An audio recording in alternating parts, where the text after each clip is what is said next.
Bonjour à tous, c'est bon, vous m'entendez? Gloire à Dieu. La vie devient de plus en plus difficile.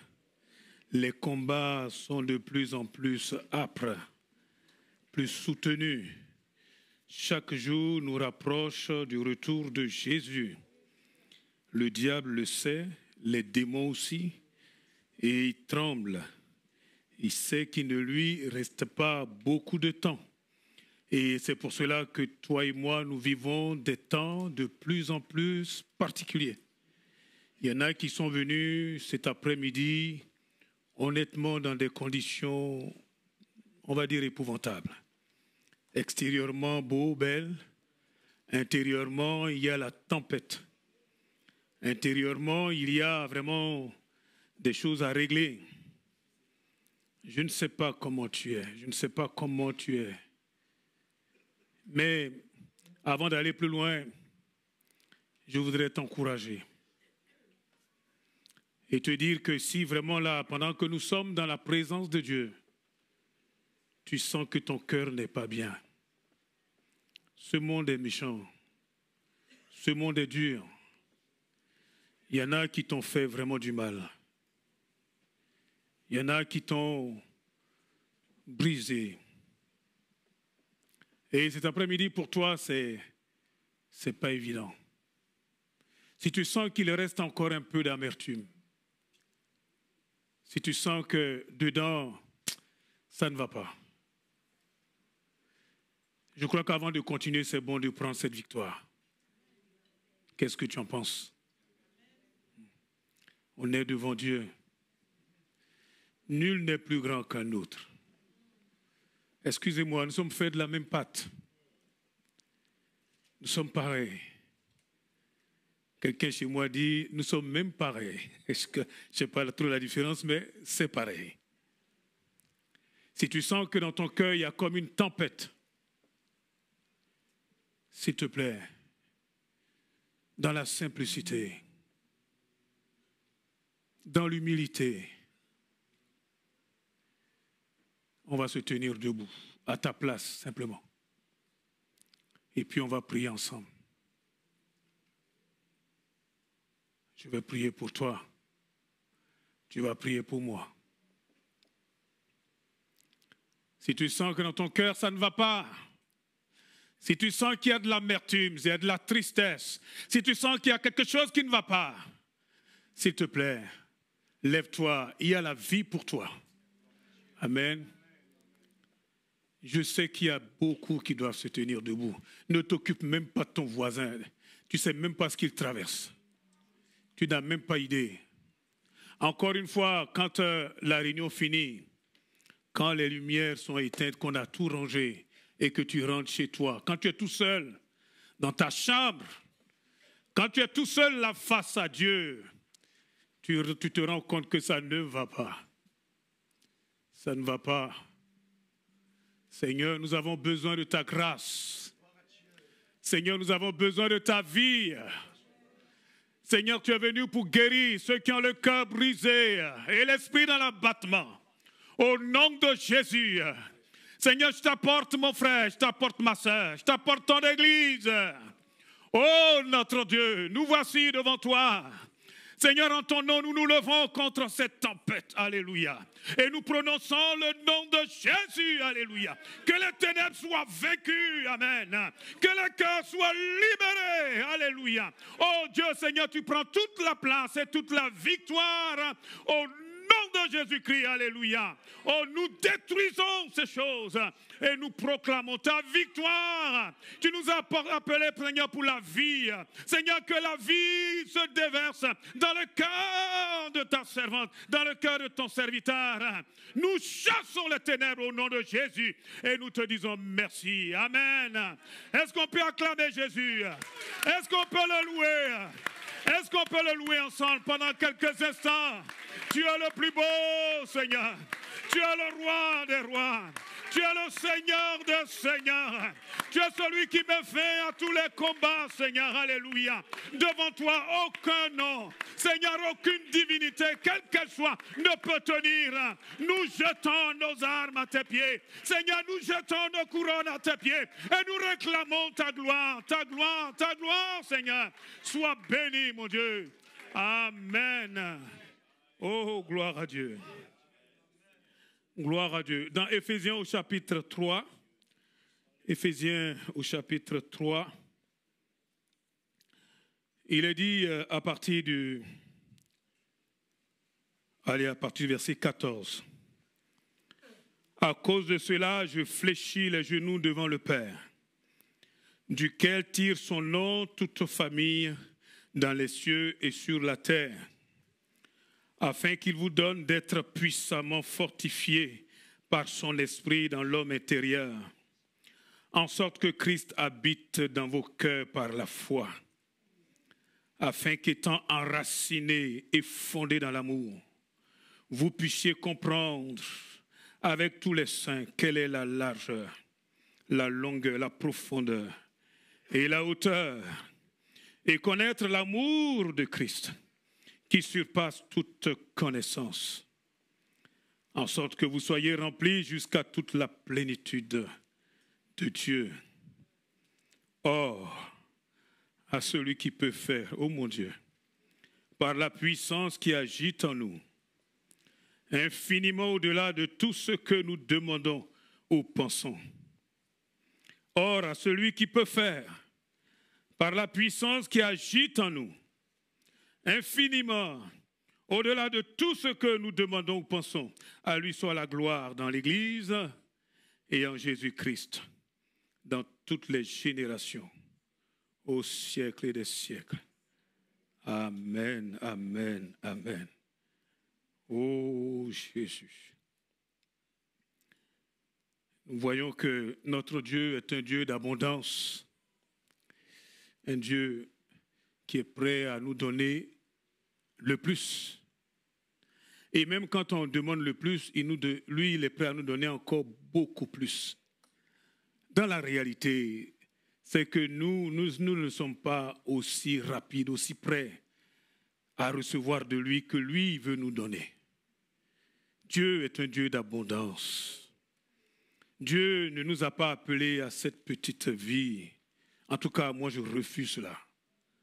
Dieu est un Dieu qui veut nous faire entrer dans ce qui est élevé, même tout en étant encore sur cette planète. Dieu n'a pas encore dit son dernier mot pour ta vie.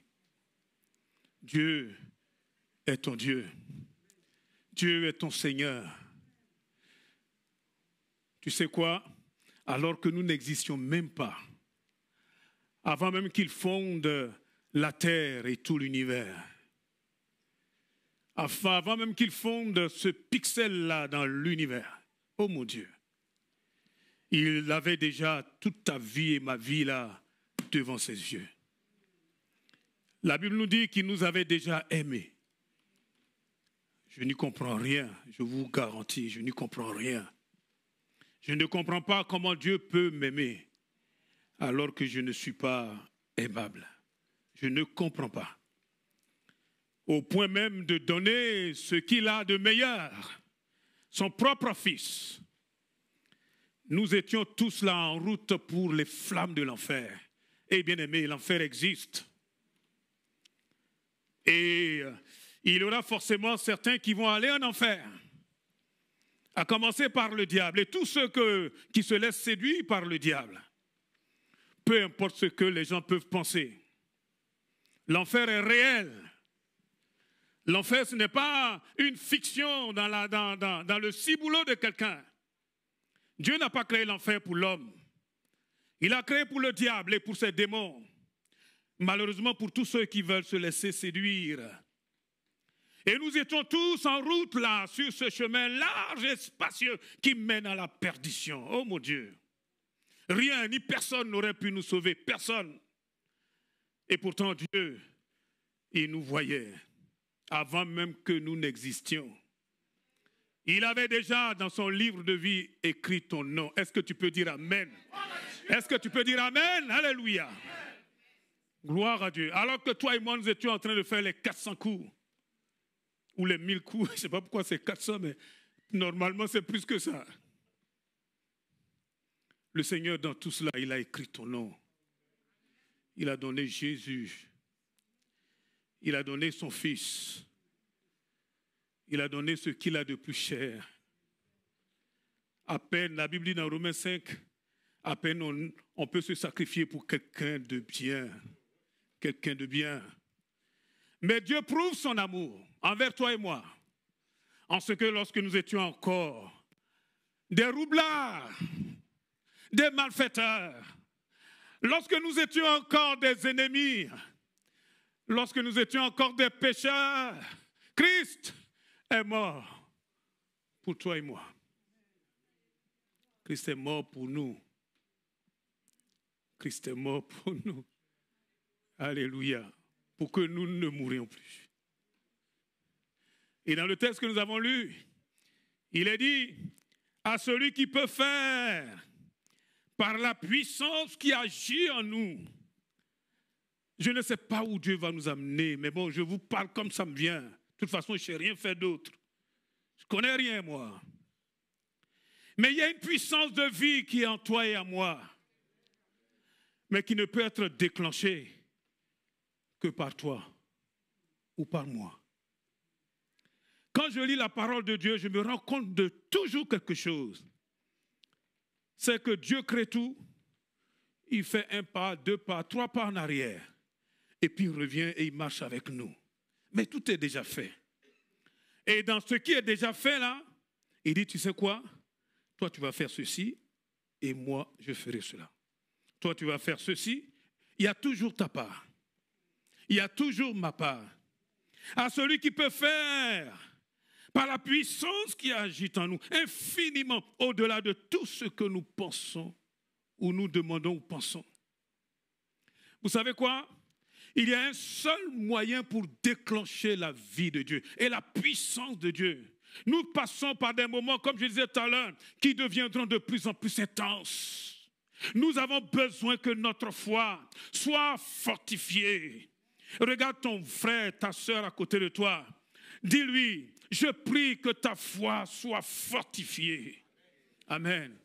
Sois fort dans la foi. Dis-lui, sois fort, sois forte, mon frère, ma soeur. Amen. Parce que ça, c'est la clé qui nous permet, j'ai failli dire tout jump, de sauter dans les bénédictions du Seigneur. Amen. C'est la clé. Vous voyez, quand nous lisons ce passage-là, nous sommes tous d'accord. Dieu est puissant. Dieu est grand. Dieu est extraordinaire.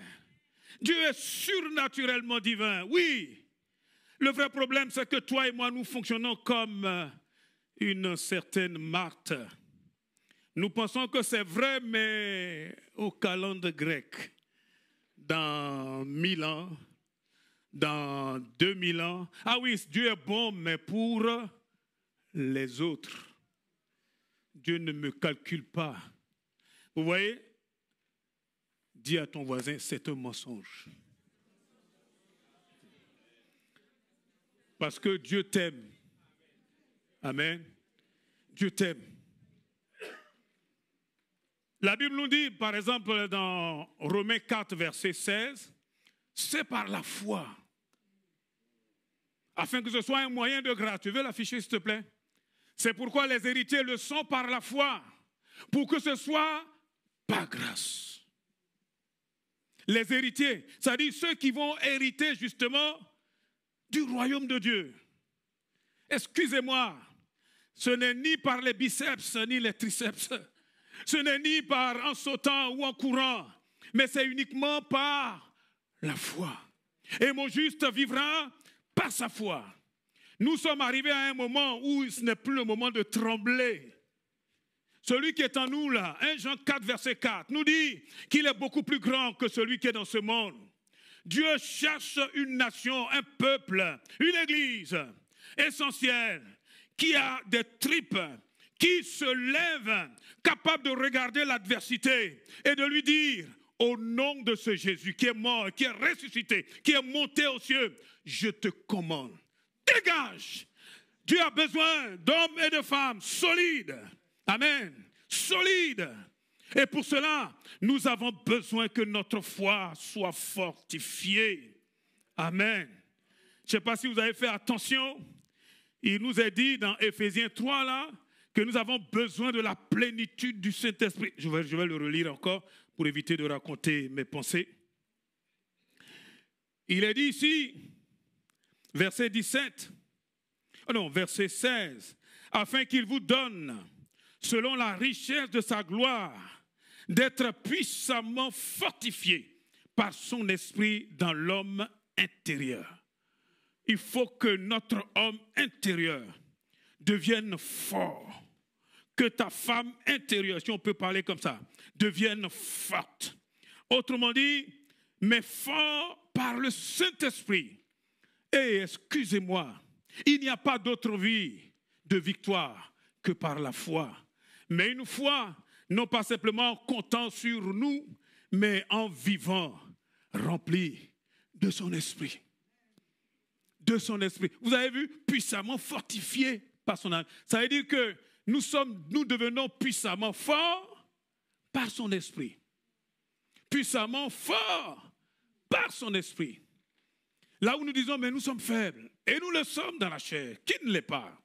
Là où nous disons, nous ne pouvons pas. Là où nous disons, non, c'est impossible. Le Seigneur dit, qu'il vous donne, selon la richesse de sa gloire, d'être puissamment fortifié. Eh oui. C'est encore toujours une question d'influence. Une question d'influence. Soit tu te laisses impacter, soit c'est toi qui te lèves et qui impacte autour de toi. Quand tu commences à dire c'est impossible, tu sais quoi? Tu es déjà vaincu.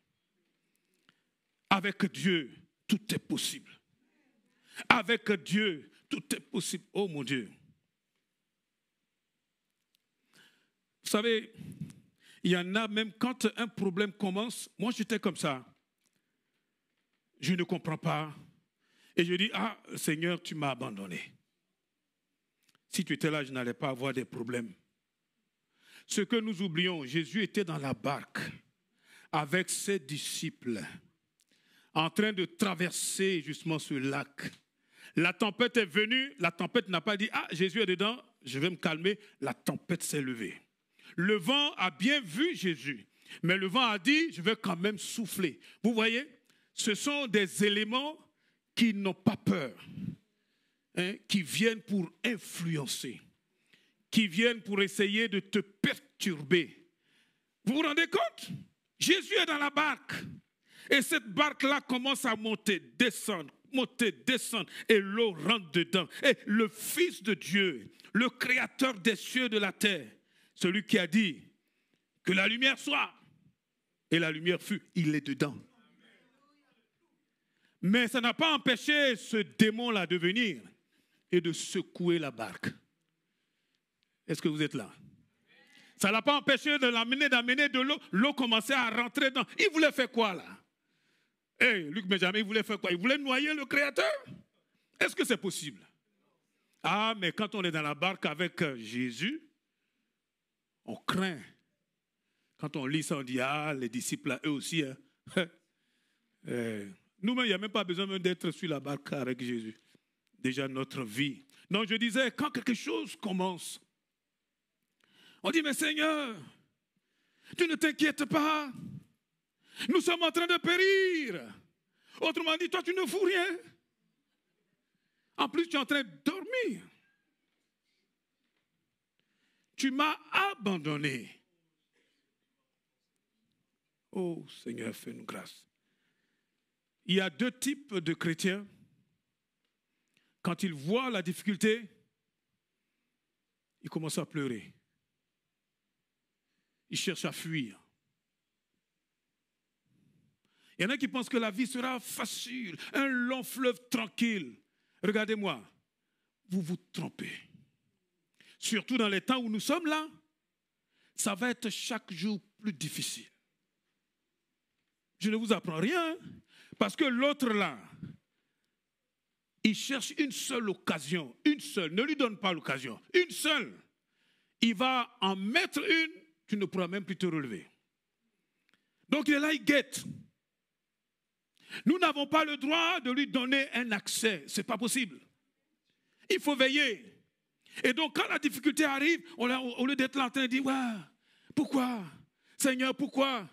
Et la Bible dit clairement que tous ceux qui voudront vivre pieusement en Christ, ils seront, oh non, ils seront cajolés. Non, dors, fais dodo. Mon petit frère, Cola, fais dodo. Fais dodo.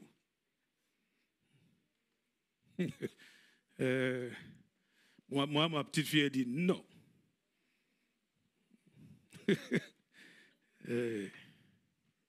La vie ne sera pas tranquille.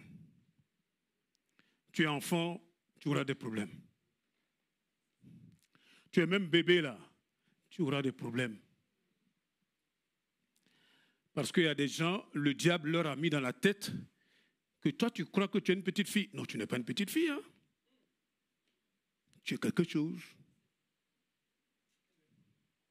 Il y a des gens, le diable a travaillé ça. Même quand tu es petit là, tu es en danger. Tu es jeune. Ah, la vie est compliquée. Compliquée. C'était déjà compliqué pour nous, hein, doyen. Mais ceux qui viennent derrière là, avec l'intelligence artificielle. Oh, il y a de très bonnes choses, hein. Mais vous savez, quand des choses comme ça apparaissent, le diable là, il dit, yes. Ce qu'on peut utiliser pour le meilleur, lui, il va l'utiliser pour le pire. Pour le pire, vous n'avez même pas idée.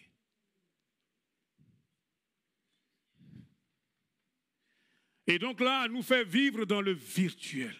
Ah, il y a de très bonnes choses, franchement. Mais ceux qui connaissent leur Dieu, Daniel 11, je crois quelque chose, 32 si je ne me trompe pas, ils agiront avec probité. Ceux-là, ils disent, Seigneur, no bouging. Moi là, je suis ici jusqu'à ce que le feu de Dieu descende. Amen. Il est là, ça secoue, ça secoue. Il dit non, moi je ne bouge pas. Moi je ne change pas. Même si tout le monde est en train de courir, on dit Seigneur, tu es dans cette barque-là, elle ne peut pas sombrer. Amen. Et d'ailleurs, c'est ce que Jésus reprochait à ses disciples. Il leur dit, mais vous avez peu de foi. En fait, qu'est-ce que Jésus aurait voulu? Que ces disciples-là, sachant que le maître était dedans, se lèvent et fassent ce que lui il a fait. Hey, tempête là, calme-toi. Mère, allez, calme-toi. Et ils allaient voir quelque chose. C'est que celui qui dormait là, il allait ouvrir un œil, il a dit, waouh. Il allait faire un pouce comme ça. C'est ça qu'il voulait. Amen. Bien-aimé, le temps est venu. Quel que soit tout ce que nous allons traverser, ça sera difficile. Ça va swinguer, ça va bousculer. Mais il faut rester ferme. Dans quoi? Dans la parole. Dans la parole. C'est mon point, hein? Je vais aller un peu vite. Dans la parole. Dans la parole. Waouh. Vous savez, selon la parole, il faut que nous soyons réveillés. Debout. C'est le temps du réveil. Réveillés. Pour ouvrir les yeux. Non pas les yeux physiques seulement, mais les yeux de l'intérieur. Pour pouvoir prendre ce que Dieu nous donne. Et une fois que tu l'as pris, tu ne lâches plus. Tu dis, c'est à moi. À moi. L'autre là, il est en train de tirer, essayer de déchirer ton foyer. Tu dis, stop. Je ne te lâcherai pas. Je ne vais pas laisser ça.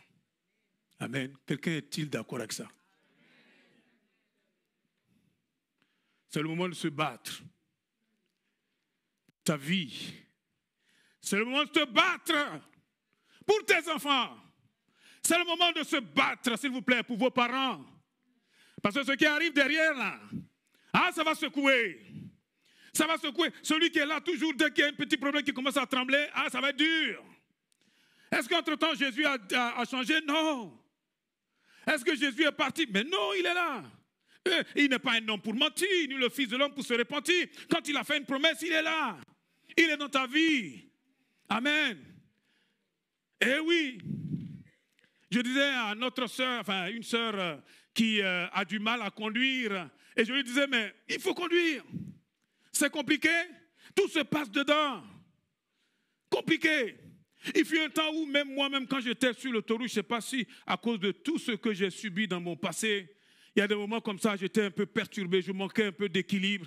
Et je me rendais bien compte que quand j'étais sur l'autoroute lancée, que je devais dépasser, surtout par la voie la plus rapide là, surtout s'il y avait un gros camion, je sentais comme une sorte de claustrophobie, des trucs. J'ai dit, oh, c'est quoi ça? J'ai dit, je fonce dedans, je fonce.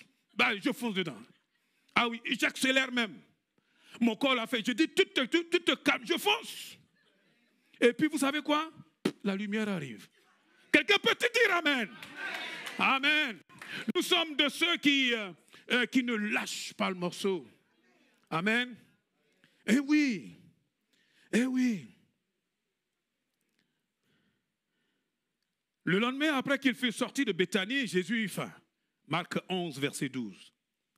Apercevant de loin un figuier qui avait des feuilles, il alla voir s'il y trouverait quelque chose. Et s'en étant approché, il ne trouva que des feuilles, car ce n'était pas encore la saison des figues. Verset 14, prenant alors la parole, il dit que jamais personne ne mange ton fruit. J'aime bien vraiment comment le Saint-Esprit fait. Et ses disciples l'entendirent, surtout un certain Simon-Pierre, il a entendu ça. Verset 20, le matin en passant, les disciples virent le figuier séché jusqu'aux racines. Pierre, se rappelant ce qui s'était passé, dit à Jésus, Rabbi, regarde, le figuier que tu as maudit a séché. Jésus prit la parole et leur dit, soyez dans la trouille, tremblez, il faut fuir, il faut courir.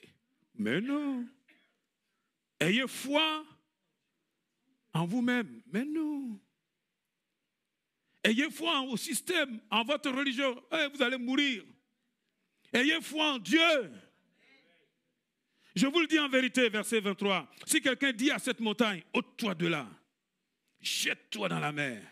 Et s'il ne doute point en son cœur, mais croit que ce qu'il dit arrive, il le verra s'accomplir. C'est pourquoi je vous dis, tout ce que vous demanderez en priant, croyez que vous l'avez reçu et vous le verrez s'accomplir. Oui. Quand je lis ça, j'ai dit, mais Seigneur, c'est quoi? C'était pour les temps passés? C'était pour les premiers disciples, les apôtres? Et cette parole-là, elle est pour moi aussi. Qu'est-ce que vous en pensez, franchement? Non, de toi à moi, franchement. C'est trop beau. On dirait un conte de fées. Vous voyez pas? C'est trop lisse. Entre nous. Je ne dirai rien à personne. C'est trop facile. Ayez foi en Dieu. Ah, il y a quelqu'un qui est en train de dire, mais Seigneur, toi, tu ne sais pas ce que je traverse en bon. Lui qui a créé tout ça là, il ne sait pas.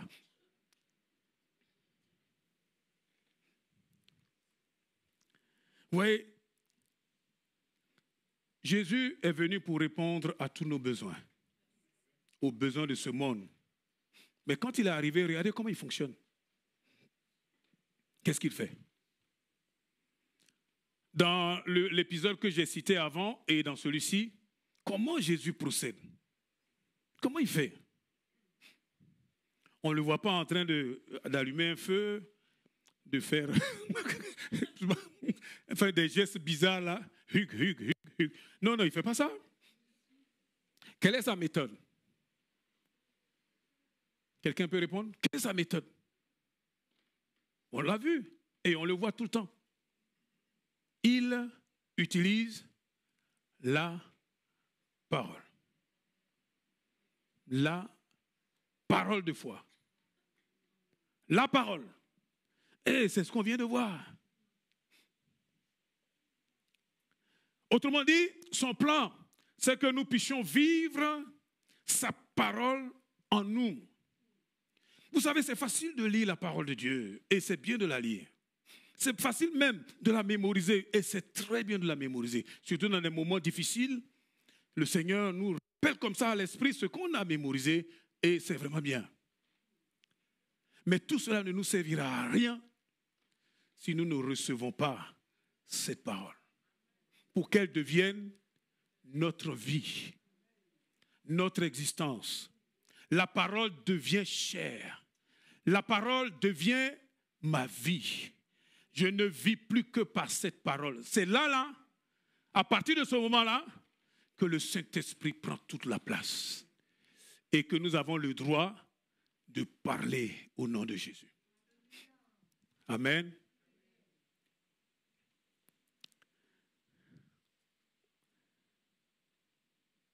Nous n'aurons aucune importance pour Dieu tant que nous n'osons pas l'impossible. Dieu va placer de plus en plus des choses impossibles devant nous. Impossible. Impossible. Devant toi, devant ta famille, devant ton église, devant ce monde, bien sûr. Et si nous, comme j'ai dit, nous, notre réaction première, c'est de courir, bien aimé, Dieu n'est pas dans l'affaire. Dieu cherche de l'audace, mais c'est l'audace de la foi d'une personne remplie du Saint-Esprit, la foi de quelqu'un qui s'est vidé de lui-même, je veux dire, qui a laissé toute la place, comme on l'a chanté tout à l'heure, au Saint-Esprit. Et c'est là que nous verrons les possibilités infinies de ce Dieu. Mais vous avez vu, il dit, je vous le dis en vérité, verset 23, si quelqu'un dit à cette montagne, ôte-toi, jette-toi dans la mer, et s'il ne doute point en son cœur. Vous voyez, le problème c'est dans le cœur. Le problème, c'est dans le cœur. La réalité, c'est que ce cœur-là, on ne peut pas le partager avec quoi que ce soit. Ton cœur doit être pur. Parce que c'est seulement ceux qui ont le cœur pur, non, qui voient Dieu. Seulement ceux qui ont le cœur pur, un cœur chargé, un cœur partagé, un cœur là qui est là et qui finalement marche dans des choses qui attristent le Saint-Esprit. Eh bien aimé, on peut venir parler, mais ça là c'est simplement on brasse du vent. On brasse du vent. Vous voyez, notre part, c'est le cœur. Et quand on ose regarder dans notre cœur, je ne dis pas laisse quelqu'un d'autre regarder dans ton cœur, mais toi-même, tu regardes dans ton cœur. Le test est clair, tu vois dedans ce qui est. Tu sais là où est la vérité.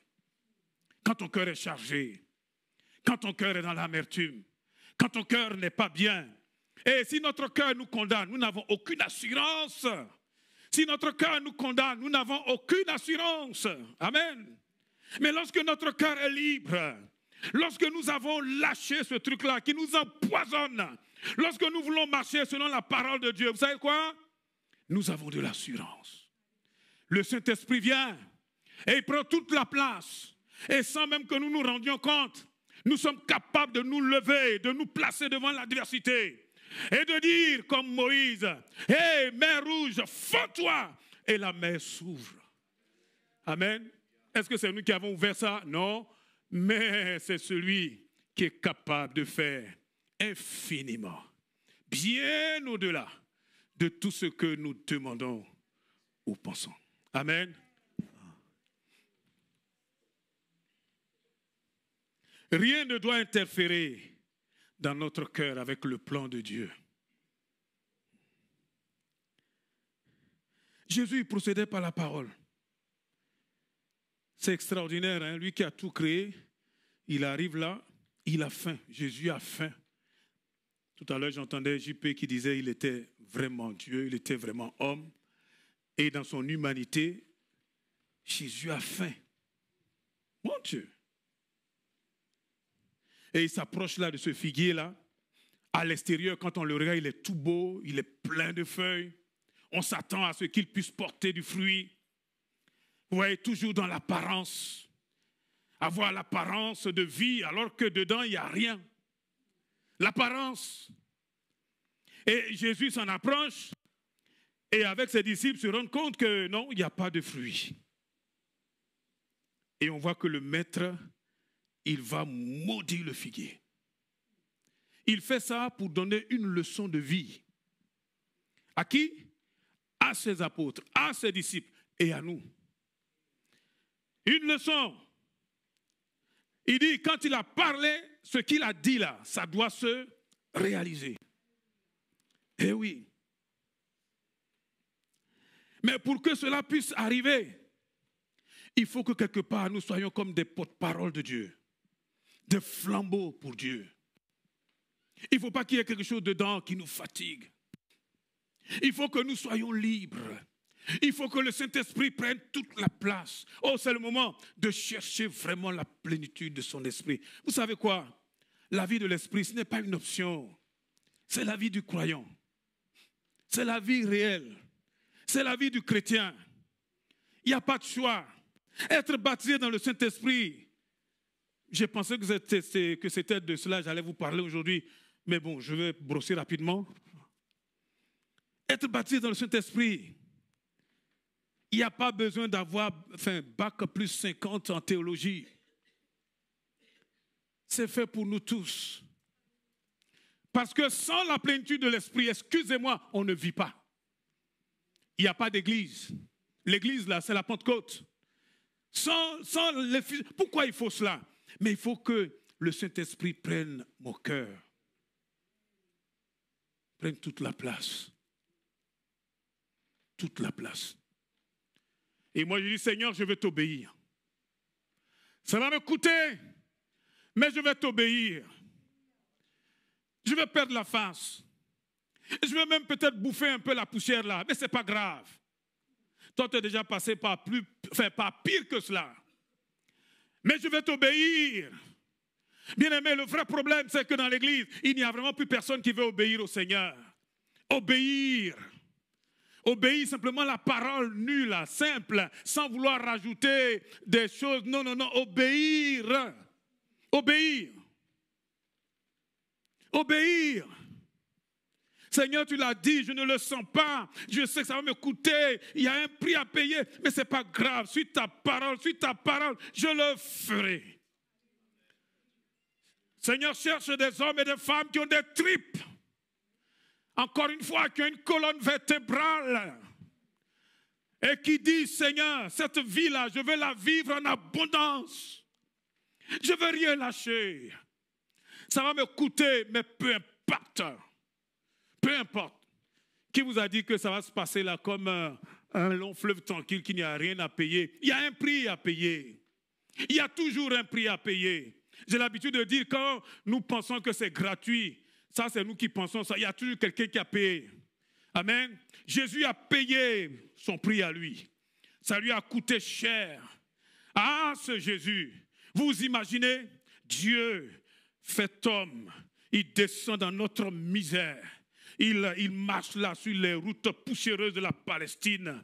Et excusez-moi, vous avez là des humains, des pauvres humains là qui sont derrière et qui se moquent de lui, qui lui crachent au visage, qui l'insultent.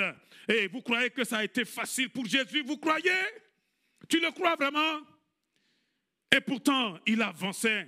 Et comme il avançait, un jour, le diable a dit, « Ouh là là, si je ne fais pas quelque chose là, celui-là, il va aller jusqu'à la croix. » Et là, il est venu, il lui a dit, « Mais est-ce que tu es vraiment obligé? Tu es vraiment obligé d'aller jusqu'à la croix? Tu es vraiment obligé?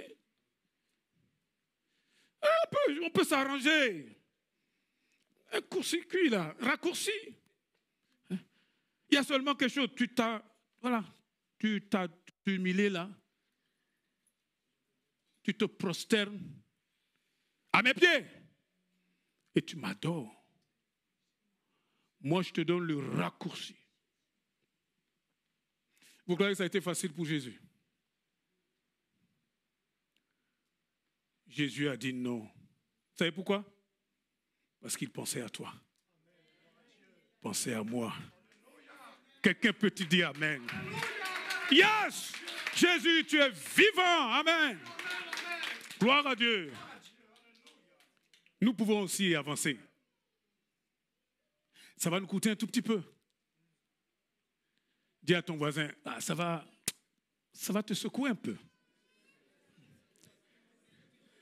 Bon, dis-lui, ça va même secouer peut-être beaucoup. Parce qu'après, tu vas dire, j'ai peut-être pas tout dit.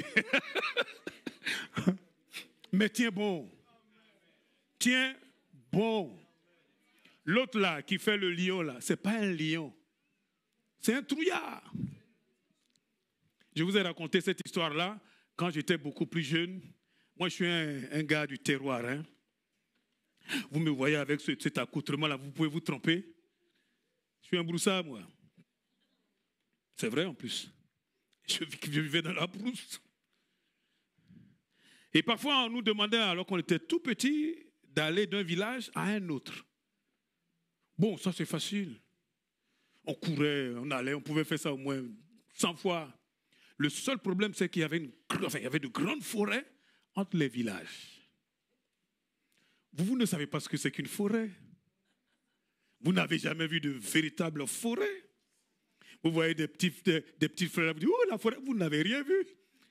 Dis à l'autre, tu ne sais rien du tout. Tu ne sais pas. La forêt, il fait jour, hein, mais quand tu rentres sous ces arbres-là, il fait nuit noire. Et j'ai remarqué que même quand je ferme les yeux, je vois plus que... je vois plus clair que quand mes yeux sont ouverts. Donc, et à force, nos yeux étaient habitués dans les ténèbres. Et on avançait. Hey, tu es un petit, on te dit, va faire une commission. Tu peux dire, je n'y vais pas. C'est que tu veux mourir. Donc, j'y vais. Et il y avait un petit animal, ça m'a toujours impressionné. Vous connaissez ce qu'on appelle le rat huant. C'est un petit rat, mais huant. Donc, quand il se met à hurler, mon Dieu. Donc, on avance. Et puis, tout à coup,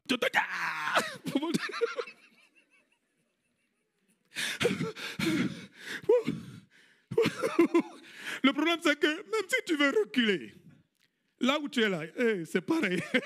Il faut avancer. Quand tu fais encore un autre pas, mais c'est des cris déchirants. Et puis, de toute façon, là où on est, là, on ne peut plus rien faire. Puis on avance.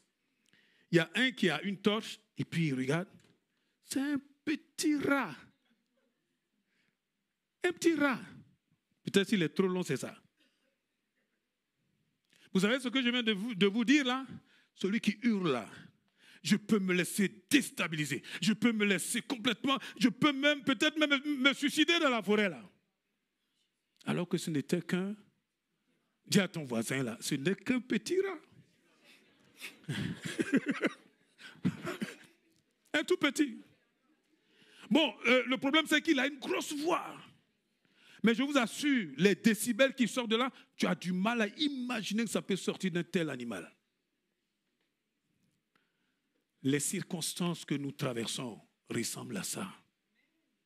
Quand nous, on les voit dans les ténèbres, on a l'impression que nous sommes morts. Mais tu ne mourras pas. Tu vivras. Tu verras la gloire de Dieu. Amen. Tu verras que notre Jésus est vraiment debout.